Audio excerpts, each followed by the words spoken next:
பொங்கல் மற்றும் தமிழர் திருநாளையொட்டி தமிழகத்துல ஜல்லிக்கட்டு போட்டிகளை பாதுகாப்பாக நடத்துவதற்குண்டான வழிகாட்டு நெறிமுறைகள் தமிழக அரசு வெளியிட்டிருக்கிறது.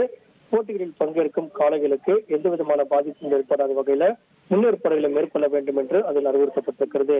கால்நடை பராமரிப்புத்துறை செயலாளர் சுப்பையன் அனைத்து மாவட்ட ஆட்சித்தலைவர்களுக்கு சுற்றறிக்கை அனுப்பியிருக்கிறார். அதுல ஆட்சியரிடமும் முன்கூட்டியே அனுமதி பெறாமல் ஜல்லிக்கட்டு உட்பட எந்த விதமான போட்டிகளும் நடத்தக்கூடாது, முன் அனுமதி பெற வேண்டும். மாவட்ட ஆட்சித்தலைவர் மூலமாகவே ஜல்லிக்கட்டு போட்டிகள் நடத்துவதற்குள்ளான அனுமதி என்பது கொடுக்கப்பட வேண்டும். விலங்குவதை தடுப்பு சட்ட விதிகளுக்கு இணங்கும்படி போட்டிகளை நடத்துவதற்கு அனுமதி என்பது வழங்க வேண்டும். முன்கூட்டியே அறிவிப்பு வெளியிடாமல் எந்த போட்டியும் நடத்த ஒப்புதல் அளிக்கக்கூடாது. காளைகளுக்கு தீங்கு கூடாது.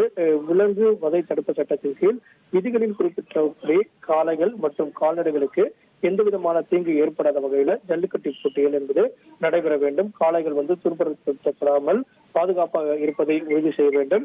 அதே நேரத்துல ஜல்லிக்கட்டு போட்டிகளை நடத்துவதற்கான அனைத்து துறைகளும் ஒருங்கிணைந்து அதிகாரப்பூர்வமான குழுக்கள் அமைக்கப்பட்டு அதன் மூலமாக போட்டிகள் கண்காணிக்கப்பட வேண்டும்.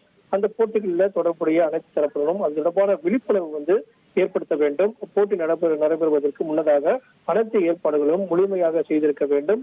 ஜல்லிக்கட்டு போட்டி நடத்துவதற்குண்டான விண்ணப்பங்கள் மற்றும் அனைத்து இணைய வழியில் மட்டுமே அதற்கான விண்ணப்பங்களை பெற்று விண்ணப்பத்துக்கான காப்பீட்டு ஆவணங்களை சமர்ப்பிக்குமாறும் அறிவுறுத்தல் என்பது வழங்கப்பட்டிருக்கிறது. இது போன்ற பல்வேறு அறிவுறுத்தல்கள் வழங்கப்பட்டு குழுக்கள் மூலமாக கண்காணிப்பதற்குண்டான நடவடிக்கையும் விதிமுறைகளாக விதிக்கப்பட்டிருக்கிறது. தமிழக அரசு ஜல்லிக்கட்டு போட்டிகளுக்கான வழிகாட்டு நெறிமுறைகளை தற்போது வெளியிட்டுள்ளது. தகவல்களுக்கு நன்றி பாஸ்கர்.